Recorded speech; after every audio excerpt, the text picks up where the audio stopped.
और आपके दिखाए रास्ते पर चलकर समाजवादी छात्र सभा ने बड़ी जीत दर्ज की है। आदरणीय राष्ट्रीय अध्यक्ष जी, हम ये भी बताना चाहते हैं कि आपने गोरखपुर से एक गरीब परिवार की बेटी को जब टिकट दिया, एक दलित परिवार से आने वाली अन्नू प्रसाद को जब समाजवादी छात्र सभा का कैंडिडेट बनाया, तो इस भारतीय जनता पार्टी की सरकार और उसके डरे हुए मुख्यमंत्री ने उस गोरखपुर विश्वविद्यालय का चुनाव कैंसिल करा दिया, जबकि उसका डेट अनाउंस थी। कहीं ना कहीं उनके मन में डर था। आदरणीय राष्ट्रीय अध्यक्ष जी, कई कॉलेजों के चुनाव मेरठ यूनिवर्सिटी सहित बहुत सारे, आगरा विश्वविद्यालय सहित कई जगह चुनाव जो है वहाँ रद्द कर दिए गए हैं, जहाँ पिछले साल आपके नेतृत्व में समाजवादी छात्र सभा ने बड़ी जीत दर्ज की थी। मैं एक एक करके सभी पदाधिकारियों का परिचय कराऊंगा, वो अपनी जगह पर ही खड़े होकर वहीं से प्रणाम कर लेंगे और अपनी ही जगह पर खड़े रहेंगे। मैं सबसे पहले लाल बहादुर शास्त्री महाविद्यालय से श्री शशांक जी जो अध्यक्ष मौजूद हैं यहाँ पे, श्री सचिन जायसवाल जी, श्री शरद जायसवाल जी, अच्छा जी बताए, लाल बहादुर शास्त्री जी, सकलडीहा पीजी कॉलेज सकलडीहा चंदौली से श्री अजय यादव जी, श्री अखिलेश राय जी, छात्र उपाध्यक्ष श्री रवि प्रकाश मौर्य जी, श्री अंकित गुप्ता जी, पुस्तकालय जीडी बिनानी पीजी कॉलेज मिर्जापुर के छात्र संघ के अध्यक्ष और भारी मतों से चुनाव जीते श्री शिवपाल यादव जी, छात्र संघ का उपाध्यक्ष जीते श्री सोनू चौहान जी, श्री आनंद कुमार जी और श्री पवन कुमार मौर्य जी। कन्हैयालाल बसंतलाल स्नातकोत्तर महाविद्यालय मिर्जापुर में श्री रवि जी, श्री अंकित चौरसिया जी, श्री गौरव जी। टीडी कॉलेज जौनपुर से आदरणीय राष्ट्रीय अध्यक्ष जी, जो कि यहाँ पर भारतीय जनता पार्टी की साजिश के चलते काउंटिंग के समय जब हमारा प्रत्याशी जीत रहा था विजय प्रकाश बग्गड़, और उन जो मतपत्र थे वो खराब कर दिए गए, तो हमारे जो प्रत्याशी थे विजय प्रकाश जी, उपाध्यक्ष पद के लिए श्री अवनीश कुमार जी, महामंत्री के लिए श्री राधेश्याम जी, श्री रमन जी। हरिश्चंद्र पीजी कॉलेज में हमारे जो अध्यक्ष का चुनाव जीते, शायद किसी कारण से हमारे पास आ पाए हैं। कुंवर पीजी कॉलेज जनपद बलिया श्री अंकित कुमार सिंह जी, श्री ऋषु पांडे जी।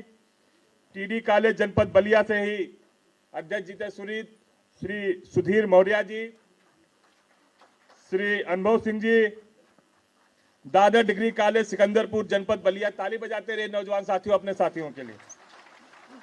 श्री अतुलेश कुमार जी, श्री मिथिलेश जी, श्री अजीत पासवान जी। दुबहर डिग्री कॉलेज जनपद बलिया के श्री आशुतोष सिंह जी। दुबे छपरा डिग्री कॉलेज के छात्र संघ का चुनाव जीते श्री बीरबल यादव जी। सुदृष्टिपुर डिग्री कॉलेज बैरिया जनपद के अध्यक्ष पद का चुनाव जीते श्री पिंटू मौर्य जी, श्री अरविंद जी। जनता पीजी कॉलेज रानी का चुनाव जीते श्री अनूप कुमार जी, श्री मंजीत जी, श्री संदीप चौहान जी। मर्यादा पुरुषोत्तम जनता पीजी कॉलेज रतनपुरा जनपद मऊ श्री राहुल यादव जी, श्री मुनील प्रजापति जी। डीसीएस के पीजी कॉलेज जनपद मऊ श्री आरिफ खान जी, बहुत कम मतों से चुनाव ये हारे। श्री अभय यादव जी, श्री नीलेश सिंह जी, मोहम्मद कासिफ साहब। लालगंज पीजी कॉलेज अध्यक्ष पद पर श्री मनीष कुमार गौतम जी निर्विरोध अध्यक्ष चुने गए हैं। उपाध्यक्ष गौरव कुमार जी, महामंत्री आशीष यादव जी, श्री शुभम संयुक्त मंत्री जी। श्री गांधी जी पीजी कॉलेज आजमगढ़, यहाँ पर महामंत्री विपुल कुमार जी ने जीत दर्ज की है। जमनिया हिंदू पीजी कॉलेज के अध्यक्ष पद पर श्री राहुल यादव जी ने जीत दर्ज की है। अनिल जी पुस्तकालय मंत्री, श्री ऋषु जी पीजी कॉलेज पे शिवम सिंह महामंत्री पद पर जीत दर्ज किए हैं, मौजूद हैं। टीडी कॉलेज बलिया, मैं बोल चुका हूं शायद।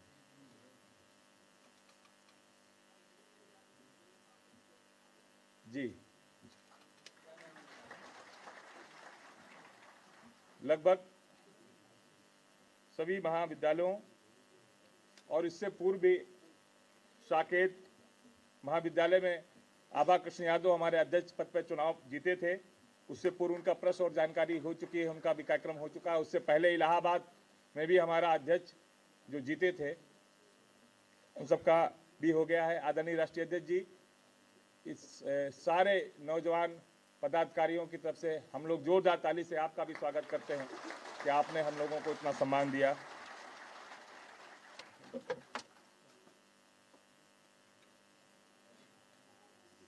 आज और भी हर्ष की बात है कि जहां पिछड़ा समाज स्वाभिमान पार्टी आदरणीय राष्ट्रीय अध्यक्ष जी के विचारों से और समाजवादी पार्टी की विचारधारा से अभिभूत होकर पिछड़ा समाज स्वाभिमान पार्टी के राष्ट्रीय अध्यक्ष डॉक्टर वीके सिंह साहब आज अपने पूरे संगठन के साथ समाजवादी पार्टी के साथ जुड़ रहे हैं। आप जोरदार तालियों से स्वागत करिए।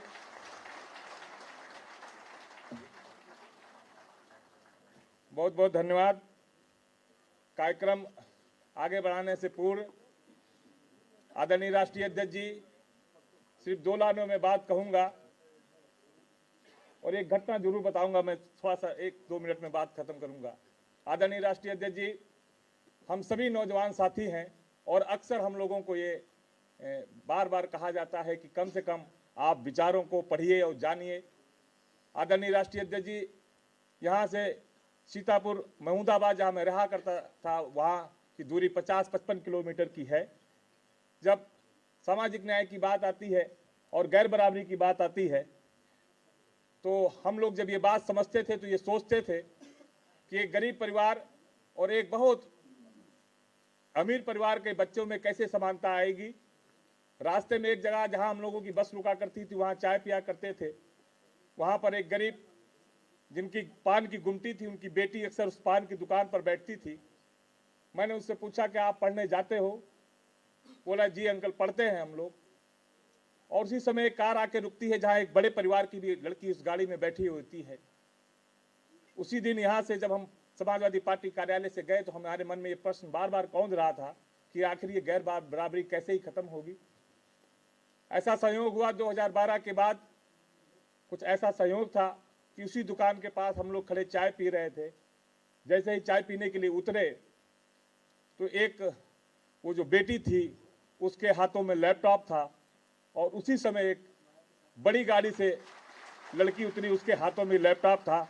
शायद वो परिभाषा हमने प्रायोगिक रूप से समझ ली कि कैसे समाजवादी विचारधारा से और समाजवादी नीतियों से गैर बराबरी खत्म की जा सकती है। मैं अपने राष्ट्रीय अध्यक्ष श्री अवनेश प्रताप राहुल जी, मैं निवेदन करना चाहूंगा पिछड़ा समाज स्वाभिमान पार्टी के राष्ट्रीय अध्यक्ष डॉक्टर वीके सिंह साहब से कि आप भी आए और अपने विचारों से अवगत करें।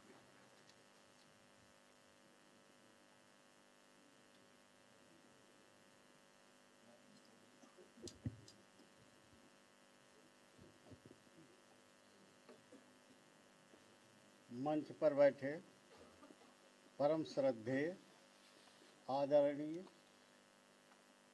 सपा सुप्रीमो श्री अखिलेश जी एवं प्रदेश अध्यक्ष पटेल साहब, मेरे पिता तुल्य गुरु जी उदय प्रताप सिंह जी एवं चौधरी साहब के मंच पर जो है विराजमान अन्य पदाधिकारी, साथ ही मीडिया के जो है यहाँ बहुत संख्या में जो है आई हुई है। ये हमारे राष्ट्रीय अध्यक्ष का जो है लगता है कि इस समय देश में के साथ साथ अपने यहाँ भी जो है काफ़ी कुछ उत्साह बना हुआ है, क्योंकि आज मीडिया जिस तरह से संज्ञान में ले रहा है आदरणीय अध्यक्ष जी को, हमें लग रहा है कि ये काफ़ी जो है भविष्य दिखाई देगा। मैं अपने पार्टी के बारे में और अपने बारे में जो है संक्षेप में आपको कुछ प्रस्तुत करना चाहता हूँ।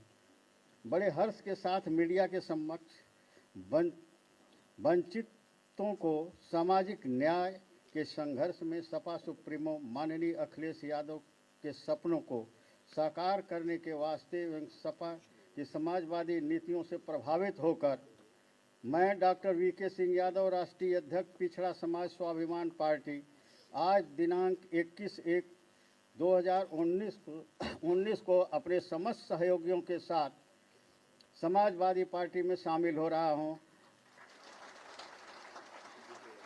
तथा साथ ही अपनी पार्टी का आज विलय कर रहा हूं समाजवादी पार्टी में।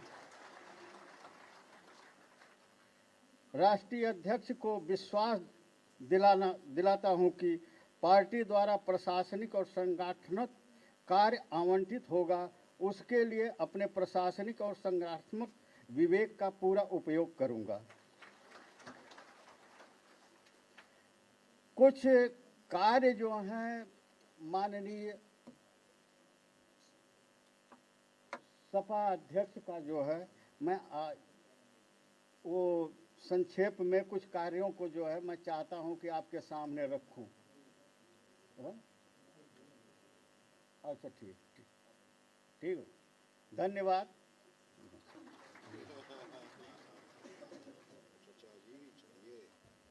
बहुत बहुत धन्यवाद।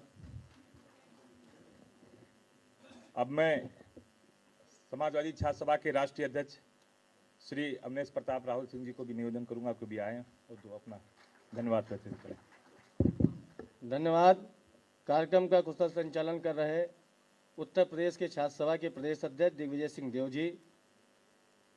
सर्वप्रथम इस समाजवादी प्रांगण में हमारे और आपके नेता माननीय अखिलेश यादव जी का स्वागत वंदन अभिनंदन करता हूं कि उन्होंने इस बहुमूल्य समय में से, जब पूरा देश उनकी तरफ टकटकी भरी नज़र से देख रहा है, आप जैसे और हमारे जैसे नौजवानों को समय देने का काम किया। उसके लिए दिल से पूरी समाजवादी छात्र सभा माननीय राष्ट्रीय अध्यक्ष जी का आभार और धन्यवाद देती है। साथ ही जीते हुए और जो भी समाजवादी छात्र सभा के प्रत्याशी थे उन सबका भी इस प्रांगण में स्वागत वंदन अभिनंदन करता हूं। कार्यक्रम में बोलने से पहले हम लोगों के गार्जियन अभिभावक जिनके विचारों से समाजवादी नौजवान लैस होता है, परम आदरणीय परम श्रद्धेय गुरु श्री उदय प्रताप सिंह जी, कार्यक्रम में मौजूद प्रवक्ता राजेंद्र चौधरी जी से लेके प्रदेश अध्यक्ष जी से लेके और सबका स्वागत वंदन अभिनंदन करता हूं। क्योंकि समय बहुत कम है, बस एक बात बोलना चाहता हूं। आज नौजवानों, हम आपके बीच में संबोधन करने आए हैं, आपके बीच में समाजवादी विचारों को लैस करने के लिए आए हैं। तो बस इतना जानिएगा, इतिहास में फौजी ताकतें रखने वाले देश सबसे मजबूत माने जाते थे। जिनकी फौजें सबसे मजबूत होती थी, जिनके पास सबसे ज़्यादा शस्त्र होते थे, वो सबसे मजबूत माने जाते थे। लेकिन आज और आने वाला कल उन देशों का है जिनके पास बदलती हुई दुनिया के लिए संसाधन है। जो बदलती हुई दुनिया के लिए जिनके पास संसाधन नहीं है, वो देश मजबूत नहीं माने जाएंगे। आज आदरणीय राष्ट्रीय अध्यक्ष जी, एक बात हमारे कानों में गूंजती है कि भविष्य उन देशों का है जिनके पास अन्न है, ना कि उन देशों का है जिनके पास गन है। लेकिन आज अन्न पैदा करने वाले के लिए केवल कृषि काफ़ी नहीं है। जैसे पूर्व में सिर्फ कृषि प्रधान देश होते थे, सिर्फ कृषि ही काफ़ी होती थी, परंतु बदले हुए वक्त में कृषि और मंडी के क्षेत्र में, जैसे एक्सप्रेसवे पे मंडियां बनाने का काम जो आपने शुरू कराया था, मंडी के क्षेत्र में टेक्नोलॉजी का इस्तेमाल, अगर टेक्नोलॉजी और मंडी नहीं होंगे तो कृषि विकसित नहीं हो सकेंगे। और पर्यावरण की सुरक्षा का भी महत्व स्पष्ट हो चुका है।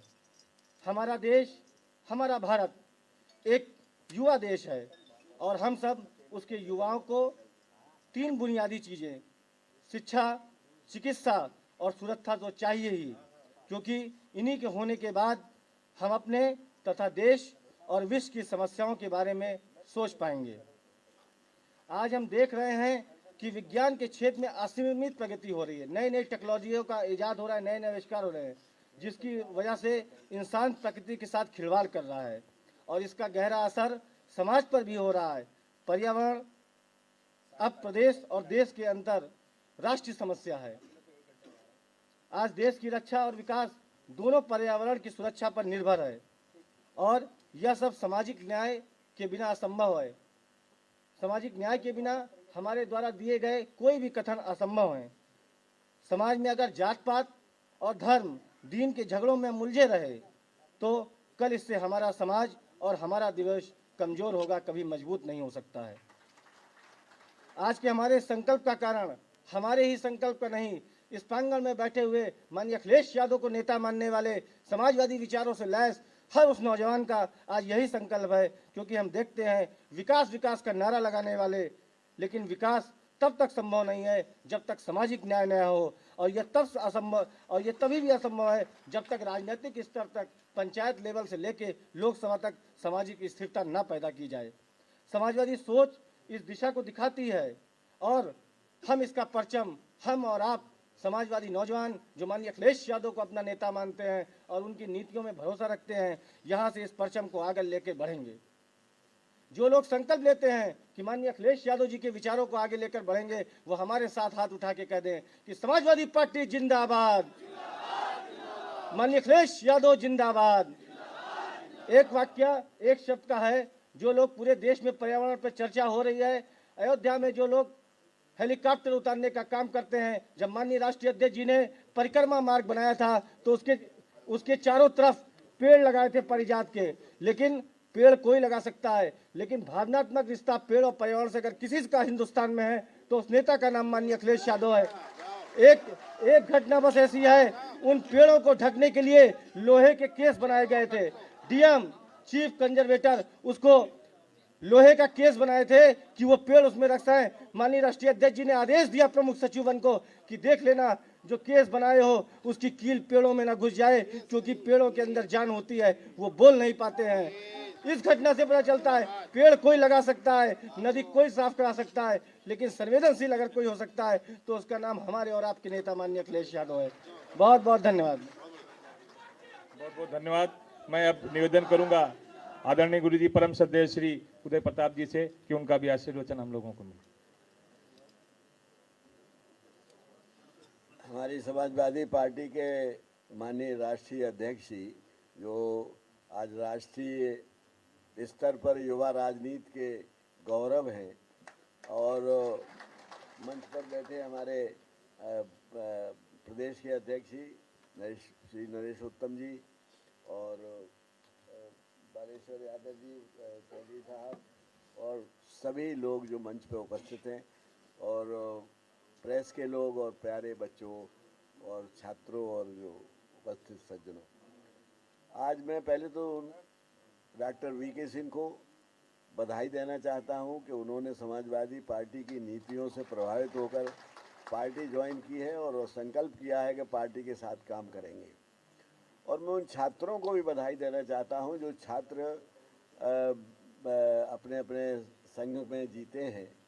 छात्रों, एक बात मैं बताना चाहता हूं कि मैं समाजवादी पार्टी का इतिहास उठाकर देख लेना, जितना समाजवादी पार्टी ने छात्रों और छात्र संघों का समर्थन किया है समय समय पर और उसके लिए संघर्ष किया है, उतना शायद किसी दूसरी पार्टी ने कभी सोचा भी नहीं होगा। और मैं बराबर कहा करता हूं कि राष्ट्र के भविष्य हैं छात्र और छात्रों का भविष्य है समाजवादी पार्टी। इसलिए आप समाजवादी पार्टी की नीतियों को समझिए और पढ़िए और उससे अपना और राष्ट्र का भला कर सकते हैं आप, ऐसा संकल्प लेके मन में चलिए। मैं एक बात कहना चाहता हूं अभी सब सारे लोग बात करते हैं। आज जो सरकारें हैं हम की आलोचना नहीं करना चाहते, लेकिन मैंने बहुत पहले एक बार एक कविता लिखी थी जिसमें मैंने ये कहा था कि ये अयोध्या का जो प्रकरण है इससे राम छोटे हो रहे हैं। वो राम जो सर्वत्र थे, सर्वज्ञ थे, सर्वस्व थे और सर्वशक्तिमान थे, आज ऐसा लगता है इन लोगों की बातों से कि जैसे कमज़ोर हो गए हैं।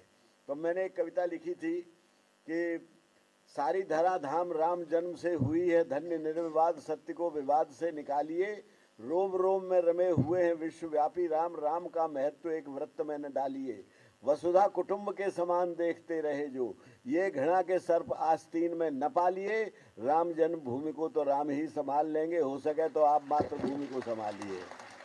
ये बात मैंने बहुत पहले कही थी कि मातृभूमि को संभालिए आप, राम जन्मभूमि को तो राम अपने आप संभाल लेंगे। आज वही स्थिति बन रही है। अब कह दिया कि हम कहा तो कह रहे थे कि मंदिर बनेगा और अब कह रहे हैं कि 25 तक इंतज़ार करिए। तो ये बात हम पहले से जानते थे। मैं ये कहना चाहता हूँ कि हमारी पार्टी में और इन लोगों में यही अंतर है। हम जो कहते हैं नेताजी का पूरा भविष्य, पूरा इतिहास उठा के देखिए कि उन्होंने जो कुछ कहा है वो किया है, और इस मंदिर के मामले में भी उन्होंने वही किया था जो सुप्रीम कोर्ट ने किया था। आज अखिलेश जी ने जो काम किए हैं उनको ले जाने की बड़ी ज़रूरत है। मैंने 28 कितने करोड़ पेड़ लगे हैं, 28 करोड़ पेड़ एक दिन में लगाए गए हैं, 5 एक दिन में और 28 5 साल में। तो मैं ये कहता हूँ कि ये बड़े काम किए हैं, ये छोटा काम नहीं है। आज आने वाले समय में जो सबसे बड़ा संकट होगा वो पर्यावरण का होगा, वो पानी का होगा, वो ऑक्सीजन का होगा, और उसके लिए पेड़ों का लगाना कितना ज़रूरी है ये बात जानने की ज़रूरत थी। लेकिन इस सरकार ने उसको भी अवज्ञा की दृष्टि से देखा। मैं एक बात कहना चाहता हूँ, अखिलेश जी ने सबसे पहले एक बात कही थी और वो बात इतनी सही साबित हो रही है कि अब कभी 10% आरक्षण दे रहे हैं सवर्णों को, और सवर्णों का जो 8 लाख रुपया से जिसका कम होगा, अब 8 लाख रुपया कम से कम में तो आपके जो सरकारी आंकड़े हैं बता रहा हूं मैं, एक आपका सर्वे हुआ था, मीडिया के लोग बैठे हैं, अभी कुछ दिन पहले उसमें ये कहा था कि 1% लोगों के पास 73% दौलत है देश की, और 99% लोगों के पास 27% दौलत है लोगों की। और आपके सर्वे कहता है कि इस हिंदुस्तान के अंदर 70 करोड़ आदमी ऐसे हैं जो 30 रुपये और 40 रुपये रोज से कम पर गुजारा रोज करते हैं। ऐसे देश में, इतने गरीब मुल्क में आप 10% आरक्षण का झुंझुना दे के, झूठ बोल के ये काम धोखा देना चाहते हैं, ये बात ठीक नहीं है। अगर यही करना है तो जो बात माननीय राष्ट्रीय अध्यक्ष ने बहुत पहले कहा कि जिसकी जितनी साझेदारी उसको उतनी जिम्मेदारी, आप जनगणना करवाइए। 1931 में अंग्रेज़ों ने जनगणना करवाई थी, उसी के आधार पर आज तक बजट बनते हैं। और उसके बीच में हम सब जानते हैं कि 1947 में जब देश आज़ाद हुआ तो जो देश में आबादी की अदला बदली हुई, न जाने यहाँ से कितने लोग चले गए उधर और उधर से लोग कितने इधर आ गए, इसलिए वो 1931 की जनगणना जो थी जात के आधार पर वो निरर्थक हो गई, उसका कोई महत्व नहीं रह गया। लेकिन हम बुनकरों को जब मदद करते हैं तो उनकी संख्या के हिसाब से करते हैं। इसलिए हम सब ये संकल्प लें कि माननीय राष्ट्रीय अध्यक्ष जी का जो ये नारा था कि जिसकी जितनी जिम्मेदारी उसको, जिसकी जिसकी संख्या भारी उतनी उसकी जिम्मेदारी, आप जनगणना करवाइए और जनगणना में पता चले कि किसकी संख्या कितनी है, तब सामाजिक न्याय की कल्पना जो हमारे भारत के संविधान के संकल्प में लिखी हुई है तभी पूरी होगी जब आप जनगणना कराएंगे। तो सबसे पहले हम चाहते हैं कि हम, हमारे नौजवान और जो पार्टी से संबंधित लोग हैं वो एक संकल्प लें कि एक आंदोलन के रूप में इस बात को फैलाएंगे कि इस सरकार को जनगणना जात के आधार पर करना चाहिए, पेशे के आधार पर करना चाहिए, तभी सामाजिक न्याय की संकल्पना पूरी हो सकती है। बात कहने को बहुत सी है।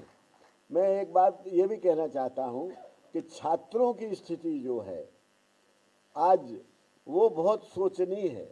और आज यहाँ हमारे छात्र बैठे हैं, हम उनको उनका भविष्य कहते हैं, देश का है और हैं वो, उन्हीं आप ही में से बड़े बड़े नेता निकलेंगे। लेकिन क्या शिक्षा आपकी जैसी होनी चाहिए वैसी हो रही है? ये बातें सब हमारी समाजवादी पार्टी ने हमेशा से कही है। हमने शुरू में कहा था कि दवा पढ़ाई मुफ्ती हो और रोटी कपड़ा का पान सिंचाई सस्ती हो, ये नारे थे हमारे। और एक हमने नारा दिया था समाजवादी पार्टी का कि जब शिक्षा होगी एक समान तभी बनेगा हिंदुस्तान। ये सब बातें पूरी नहीं हो रही हैं। इसलिए मैं आप अपने छात्रों से कहना चाहता हूँ कि अगर देश का भविष्य और आपका भविष्य किसी पार्टी के पास है, राजनीतिक पार्टी सिर्फ चुनाव के लिए काम करती है। समाजवादी पार्टी शुरू से, लोहिया जी तो ये कहते थे कोई समाज जो वो 3 साल इंतज़ार नहीं करता, कोई हाँ जिंदा कौमें 3 साल इंतज़ार नहीं करती, 5 साल। तो 5 साल का इंतज़ार अब 3 साल का भी मत करिए। अब तो आप जो है फौरन जुट जाइए और हमारे अध्यक्ष जी के लिए काम करिए और समाजवादी पार्टी के लिए काम करिए। इन्हीं शब्दों के साथ मैं पुनः एक बार सब छात्रों को बधाई देता हूँ, वीके सिंह साहब को बधाई देता हूँ और अपने जितने लोग यहाँ आए हुए हैं उन सबका स्वागत करता हूँ। बहुत बहुत धन्यवाद। मैं प्रेस के साथियों से एक निवेदन करना चाहता हूँ, क्योंकि अगर मैं बोल लूँगा तो ये तमाम हमारे छात्र संघ के पदाधिकारी इनकी तस्वीर नहीं हो पाएगी। तो अगर एक मिनट, जो पदाधिकारी जीते हैं जिनके नाम लिए हैं आपने, केवल वो अनुशासन से पीछे खड़े हो जाएंगे तो तस्वीर आ जाएगी। लेकिन जिनको ये बुलाएं वो ही आएँ, फिर बातचीत हो जाएगी हमारी। ठीक है, एक एक को बुलाना। और जो बाद में बुलाना भी नहीं, अभी रुको, चले मत जाना आप लोग, बस मुझे स्वागत कर लो, फिर आप पूछिएगा। मैं सबसे पहले डॉक्टर वीके सिंह यादव, जो पिछले कई वर्षों से पिछड़ा समाज स्वाभिमान पार्टी चला रहे हैं, हमें खुशी है इस बात की कि आज वो अपने सभी सहयोगी साथी और पूरे पदाधिकारियों के साथ समाजवादी पार्टी में शामिल हो रहे हैं। मैं इनको बधाई देता हूं, डॉक्टर वीके सिंह जी को, और इनका धन्यवाद भी देता हूं कि इस लड़ाई के समय पर आप हम समाजवादी पार्टी के सहयोग करने के लिए आए हैं। कैप भी पहनवा दें अध्यक्ष जी, आप कैप पहना दो। वहीं मैं तमाम अपने छात्र संघ के जितने भी पदाधिकारी जीते हैं, समय समय पर आपके बीच उन छात्र संघ के पदाधिकारियों की मुलाकात भी हुई है, आपसे परिचय भी हुआ है, हमने पार्टी में भी शामिल किया है। चुनाव से पहले ये तमाम नौजवान जो समाजवादी पार्टी में शामिल होने आए हैं, अभी केवल पदाधिकारी हैं छात्र संघ के। मैं इनको बधाई देता हूं, इनका स्वागत करता हूं और हमें उम्मीद है कि जो समाजवादी पार्टी के सिद्धांत और कार्यक्रम हैं, उन कार्यक्रमों को, नीतियों को, उन फैसलों को जनता तक ले जाने का काम करेंगे। इन तमाम पदाधिकारियों को बहुत बहुत शुभकामनाएं भी, क्योंकि बहुत कम उम्र के लोग हैं। मैं जब देख रहा था इनको, जब वो हाजिरी दे रहे थे अपनी, तो मुझे लग रहा था कि लगता हमारी उम्र के भी आधी उम्र के ये लोग हैं। इसका मतलब ये है कि नई पीढ़ी और नई फौज पूरी की पूरी समाजवादी पार्टी में तैयार होती चली जा रही है। और जैसा कि पहले लोग बोलते थे कि समाजवादी पार्टी नेताओं को और नेता बनाने का कारखाना है, तो हमें खुशी है इस बात की कि उसी परंपरा को समाजवादी पार्टी और आगे बढ़ा रही है। इन नौजवानों को जोड़ना, नई बातों को लेकर के आना, नया भारत कैसे बनेगा? नया भारत बनाने का काम ये नए नौजवान, कम उम्र के नौजवान ही करेंगे, जो सपने देख सकते हैं, जो संघर्ष कर सकते हैं, जो रास्ते पे चल सकते हैं। इसलिए हमें खुशी है इस बात की कि बड़ी संख्या में नौजवान समाजवादी पार्टी में शामिल हो रहे हैं, और मुझे गर्व है इस बात का कि सबसे शानदार, सबसे अच्छा अगर युवाओं का संगठन या युवाओं की कहीं भी भागीदारी है तो वो समाजवादी पार्टी में है। इसलिए मैं सभी पदाधिकारियों से कहूंगा कि एक एक करके आए, बाकियों से बाद में मिलूंगा। केवल पदाधिकारी जिनके नाम लिए गए थे, मेरा उनसे निवेदन है कि देव उनको एक एक करके बुला लो, जिससे उनकी कम से कम तस्वीर तो पीछे हो जाए खड़े होने से। खैर, इनको दिखाने के लिए हमें एक कुर्सी चाहिए होगी। आइए आइए, इधर आइए, बीच में इधर आइए। क्या नाम है तुम्हारा? हेलो। ओहो, क्या उम्र कितनी है? हैं? नहीं, अभी सबको आ जाने दो। अब तो वोट बन गया तुम्हारा, नहीं बना वोट? वोट बना नहीं बना है वोट? नहीं, महामंत्री तो जीत गए हो, लेकिन वोट बना है कि नहीं बना है? 18 साल से ऊपर वाला वोट बनना था। ये लगता पढ़ाई में ज्यादा व्यस्त हैं। 19 साल के? नहीं, कोई मानेगा नहीं, ये सरकार नहीं मानेगी कि तुम 19 साल के हो। दुर्गा पीजी कॉलेज के अध्यक्ष अभय यादव जी और दीपक महामंत्री, जो अध्यक्ष और महामंत्री हैं वो लोग जल्दी आ जाए। इस सत्र में जीते हुए अपने डिग्री कॉलेज के अध्यक्ष और महामंत्री रविंद्र जी, गीता पीजी कॉलेज, और पंकज कुमार महामंत्री जी जल्दी आए। मनीष कुमार गौतम निर्विरोध अध्यक्ष हैं जीते, और गौरव कुमार और आशीष महामंत्री। Shivam Singh PG college Ghazipur. और नाम आपको भी याद है? शिवम सिंह महामंत्री ऐसे हमारे